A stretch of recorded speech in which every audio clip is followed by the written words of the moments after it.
Yes, you know, that sort of comparison is the thief of joy, is the expression. Yes. Some of y'all in here talking about you behind. Are you God? Do you know where you're supposed to be? When you're supposed to be there? Are you divine? Do you know the beginning from the end? No, you're not behind. What the devil's trying to do is throw you off. So it turns off kind of like a competitive part of my brain where like I just get to be me and do what I want to do and focus on like what I think is cool and what I want to create. There's not that like keeping up with the Joneses part of that can be a powerful driver of your career, but also a source of unhappiness. Did you feel that in New York? I felt it in New York. I felt it when I lived in LA. How did you feel it in like what way? Did you compare yourself to like other people? Yeah, just like, why are they doing better than me? Did you see that person's house? You know, that sort of comparison is the thief of joy, is the expression. Yes.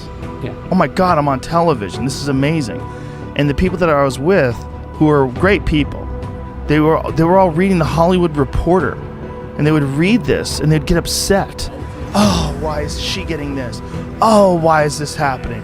Why are they on Thursday night at 8 o'clock? Why? And I go, hey, that's the devil's rag. I go, what are you reading? That's what I would call it, the devil's rag. That's so good. And I go, guys, last time I checked, I'm on fucking TV. Yeah. Okay? I'm on television.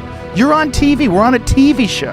And you're complaining that other people are on better TV shows or on TV shows that have better ratings. This is crazy. Yeah. Like, you're looking for reasons why your life sucks when you're in one of the best positions that a person could ever be in your line of work. You're literally on a successful television show. This is so crazy. And they're reading Variety to find all the people that are doing better than them. Oh, look at this. Oh, they're in a movie now. I want to be in film. And it was wild to watch. Negative thinking is a major problem because you've got to get control of this. You actually can control what this does. No one else is in charge. If the devil is in charge, it's because you gave him permission. You would be jealous if you didn't have what you had and someone else did. You would be jealous of that person. Oh, yeah. But all you're doing is comparing what you have to what someone else has instead of the gratitude of, holy shit, look how lucky I am. 100%. And that is sucking your happiness. But I think it's also, if good work comes from being present, it's preventing your ability from like actually being great on the television show that you're on. Because you're spending energy out in the world on stuff that doesn't matter instead of being like, I'm going to be the best that I can be in the thing that I am. 100%. 100%. If you are constantly dwelling on other people's opinions, if you're constantly dwelling on other people's success, it will 100% diminish your capability of doing good work. Yeah.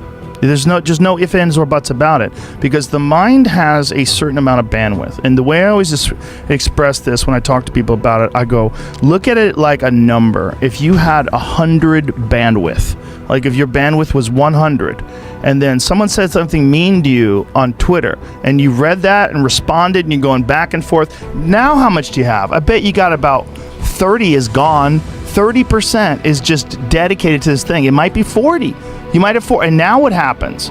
Now whatever work you are actually trying to do is greatly diminished because you don't have the focus. Compare yourself to who you were yesterday, not to who someone else is today. Yeah, well, you got to improve, right? And you might think, well, I'm a real fixer-upper and I'm really embarrassed about that because there's 50 things wrong with me and like, look at that guy. And so now I feel all terrible because of the comparison and all of that. And everything that happened yesterday back means nothing. First of all, it's unfair because especially by the time you're about 30. Like when you're 17, you're like every other 17-year-old. And so that kind of social comparison is more appropriate. By the time you're about 30, your life has become quite idiosyncratic, you know. Like let's say your life has 8 dimensions: family, friends, intimate relationships, health, you know, you can kind of lay them out.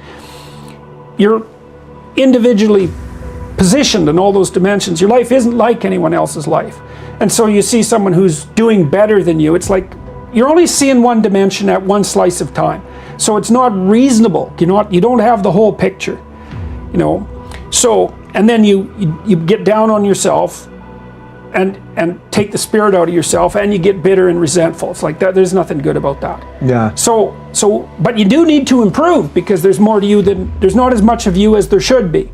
So what's the comparison? Well, that's easy. You just say, okay, well here's my position in time and space right now. Here's my virtues and faults. It's like I can be a little bit better tomorrow in some minor way. Well, that's the right comparison, because you are very much like you. You know what I mean? Everything's the same about you. Yeah. And so it's the perfect comparison, and then you get a trajectory going. It's like, well, obviously I'm not perfect, but I'm slightly less terrible than I was yesterday. Man, you keep that up for 5 years, and you're wherever you should be. That isn't where someone else should be, right? Because you really are an individual. Now, what you cannot do is bury yourself by using your success compared to other people. See, because here's the danger. Let me teach you this. Success is not how far you got. Because see, you're going to be disappointed all the time. Because somebody always further than you. So now you'll forever be disappointed. Success ain't how far you got. Success is how far you got from where you started. Don't pray to false gods, because it's sort of like, well, the guy that you're looking at that you think has everything, you have no idea. Yeah, right. And we see that now with all these people crumbling in Hollywood that are worshipped by so many people who have done all sorts of terrible things or whatever it is. Yeah, well, you just don't have insight into the tragedy of someone else's life. And you might think, well, he's rich and successful. It's like, yeah, but you just don't know. You don't know what his relationship is with his wife or his children. You don't know that he's gone through 2 divorces and his daughter won't talk to him and one of his kids is schizophrenic. And like, most people's lives are pretty nicely saturated with tragedy, and with a certain degree of malevolence. And you might think, well, I'd trade places with him in a minute. And I'm also not saying that some people don't have it really rough. It's like, look, man, some people have it rough. Yeah. That's not the point. It's not the point. The point is, you should be better than you are, but it's not because you're worse than other people. It's because you're not everything you should be.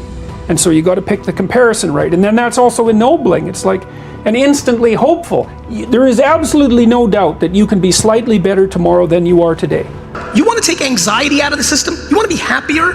Look at the world and be grateful for what you have. Everybody's so interested in paying attention to people that have more than them, they don't recognize that there's way more people that have less than them.